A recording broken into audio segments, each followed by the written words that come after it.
ومشاعل الخيرات دام بريقها مثل البذور بطلة فيها الأمان تبدي الجمال. They say life does not get better by chance, it gets better by change, and Allah cannot change the situation of a person until they change what is in themselves. بحماسها أرض المعالي روعتان.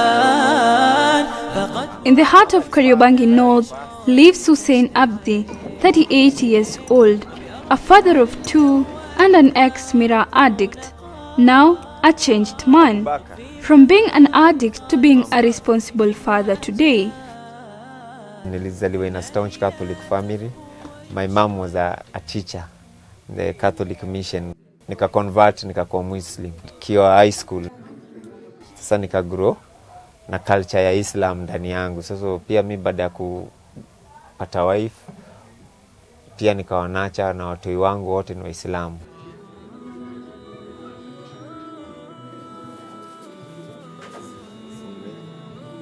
Mimi sasa nimegrow, unaona hii mabati hii, unaona brown hii metan brown. Hapo ndio nilikuwa kwa mother. Hii hapa hii. Hapo ndio nilikuwa kwa mother, imedroiwa vitu. Mother alipass, mzee alipass. Hapo those days ilikuwa nikaa kwetu, ilikuwa nikaa home hapo kwote. And we got a chance to spend some time with Hussein in his Mutumba shop, which is his main source of income.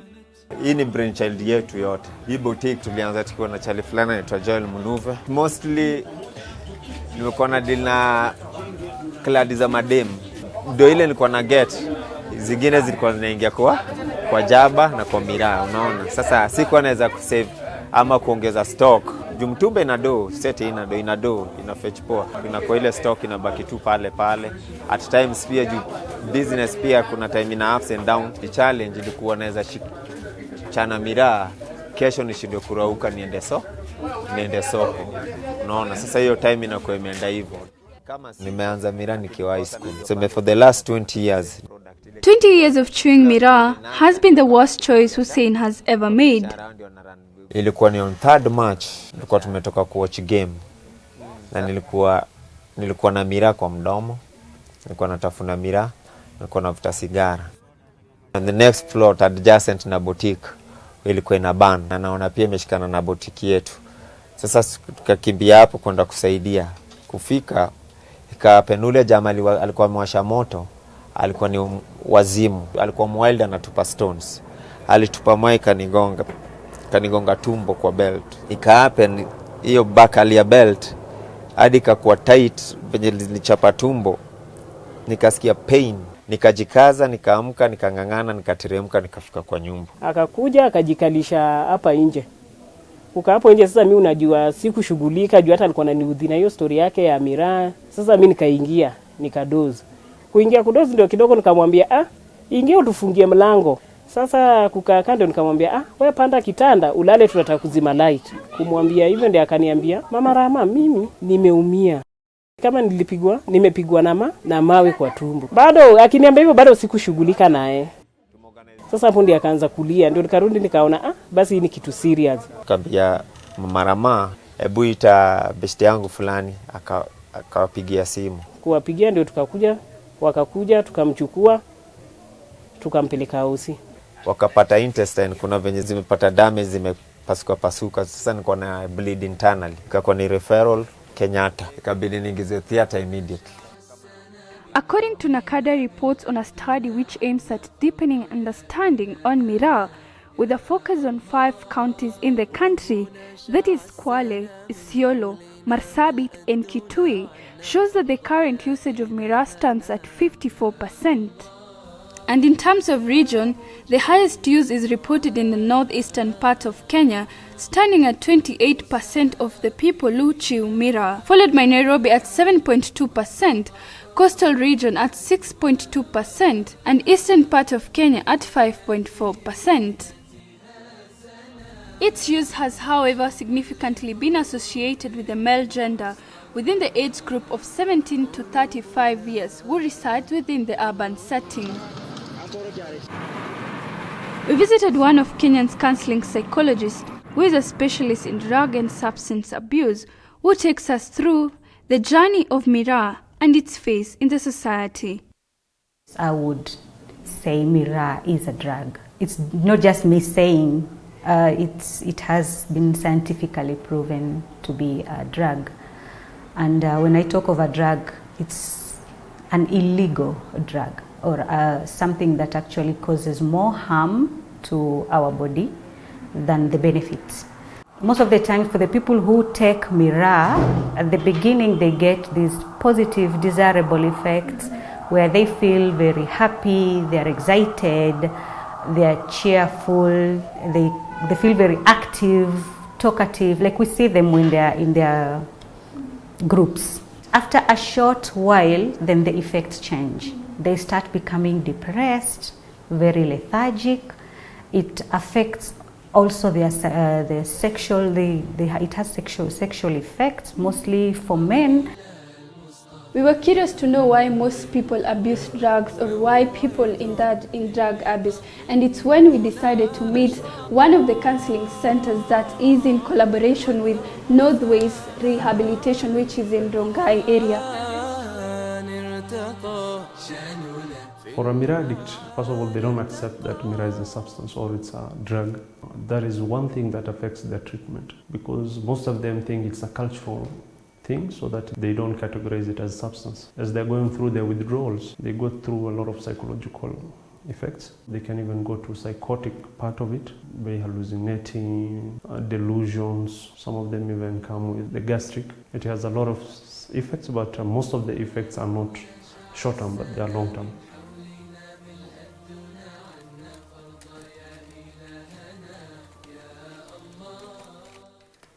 According to Mohammed, most of the patients who are brought to the rehabilitation center not only abuses Miraa, but also use other substance on top. First of all, we are supposed to deal with the underlying issue, which is the depression. So secondly, now we go through to the substance. So by the time you are coming to the substance abuse, because all substances affects them within the withdrawal period, and that is when we can only stabilize the person, because some of them may be lacking the sleep, which is insomnia. Some of them lack the appetite. That concludes 72% of the current users uses multiple drugs and substance, and therefore Miraa can be regarded as an entry point for use of other drugs and substances.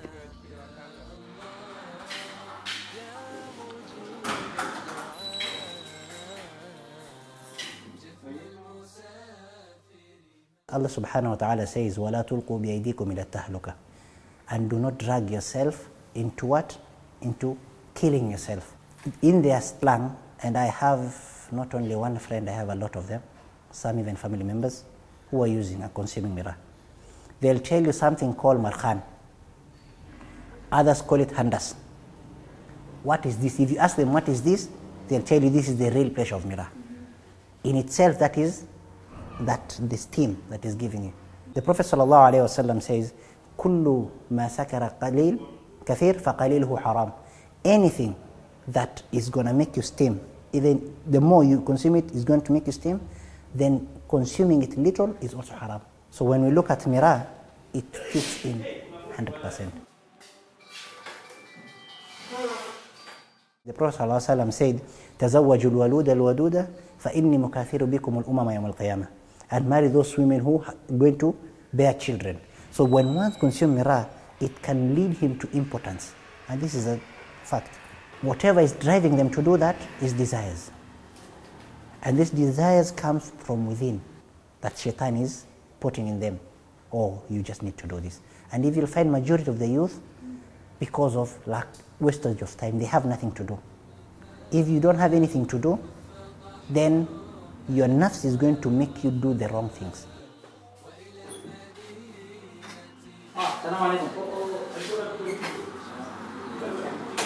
Our visit to the Sheikh was very educative, and I learned that our body is an amana, and that if we use it for the wrong purposes, it will make us do the wrong things. It even breaks marriages. It affects families generally. It affects our income, not just socially but also economical, health-wise. The long-term effects of Miraa are like later on in life, we see people coming with the oral cancer. Most of the times because of Miraa, because it brings a lot of sores, and these sores are there for long. It affects our health, like the whole GIT system gets affected. You get stomach ulcers, which maybe later on can develop to something else. Natoka shule unapata mimi nilitoka niko kwa Miraa, nitakuja usiku labda amedoze.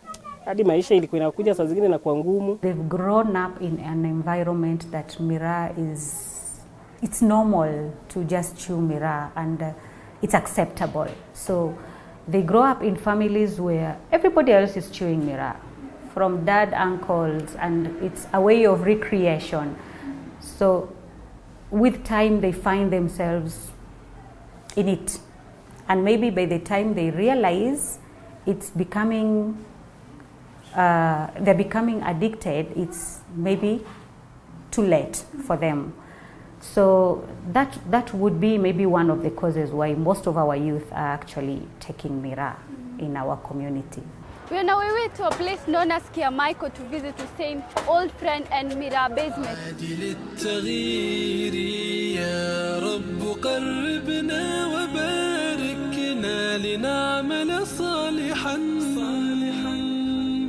في يدي رسالة التغيير.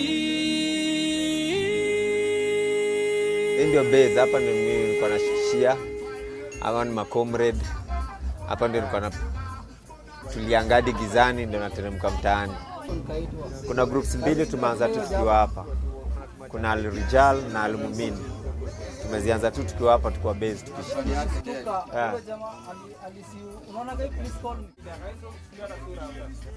Ni mindset ya mtu. Juu mimi as from then venye niliacha sijai kuwa natamani kitu. Nina hiyo ati ya maki ya kuitumia ama hiyo sigara. Mimi huenda na kana mabeste wale wanazitumia na naziona ndio hiyo hata kama alikuwa nanunua, lakini sijai fikiria tu ninunue mimi nitumie. On the other side naona ile happen by coincidence. Imenitoa kwa Miraa, imenitoa kwa sigara. Sala pia sikuwa na wai. Sasa na wai sala zangu 5.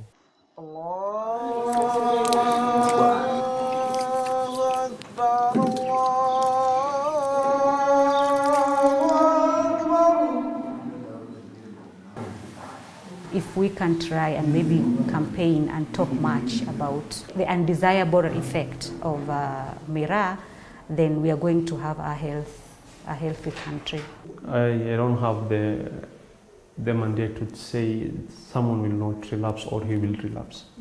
So that is an individual choice, because within the rehab, it's not that we can guarantee someone will leave the substance, but we are guiding them on how to live a different life and to guide them on how to cut off these bad habits or the substances they have been using.